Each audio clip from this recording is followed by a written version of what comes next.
Sorry, Blackstone.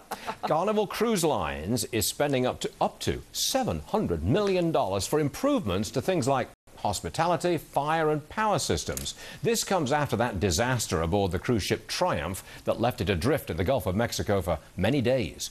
Joining us now is Mike Winkleman. He's suing Carnival on behalf of the passengers. All right, Mike, I just want to get some details straight here. You've launched a class action suit representing, I think, just the passengers on the Carnival Triumph trip. Is that correct? That's correct, Stuart. Do you regard this money spending by Carnival, over $500 million, do you regard that as a win for you because it's almost an admission of defeat and of guilt by Carnival? I think you could see it as an implicit admission that their entire fleet needed upgrading, but as it specifically relates to this case, I can't necessarily say it's a victory. I think with the class action suit that's been filed, it's going to be a long battle for the passengers, and that's largely due to legal maneuvers that the cruise line Carnival takes in order to avoid any and all responsibility when things go wrong. Are you absolutely guaranteed that you can get jurisdiction in the United States to try your class action suit? Well, absolute guarantee sounds like a risky thing to say, particularly for a lawyer to say, but yes, and that's because what the cruise ships have done in their ticket contract, it requires all suits to be in Miami, Florida. So if you're an injured cruise ship passenger from Texas or London or anywhere, you have to file, and you get hurt, you have to file a suit in Miami, Florida.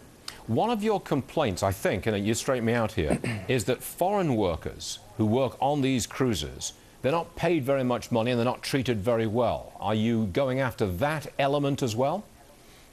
In the Triumph case, no, but generally, yes. And Stuart, you're making an excellent point, and I think it's really one of the dirty little secrets of the cruise ship industry. You hear $7 million about all these technical upgrades, but that $7 million is coming on the backs of all the crew members that are working on those ships. They're from third world countries around the world, and they face some of the most difficult conditions at sea. And what we're seeing, Stuart, is that a direct byproduct of the cruise line's treatment of these of the crew members, and in particular by forcing them to go to foreign arbitrations, it's making the ships less safe. Are you the first, will this be the first class action lawsuit on behalf of passengers who are aggrieved because of a cruise?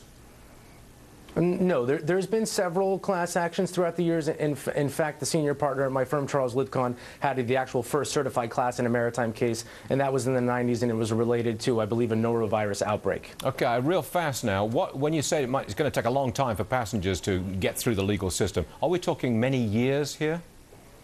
No, I wouldn't say many years. Fortunately, we're in federal court in Miami, Florida, and generally they're very efficient. They're well funded, unlike many other state court systems. So I think it's maybe a year to 2 years, but that is a great thing, Stuart, as contraposed to the Costa Concordia. They're in Genoa, Italy. They had to sue there. That's a Carnival subsidiary. It could take 5-10 years there. Completely different. That's one of the few bright lines. We asked because we're obviously following the stock.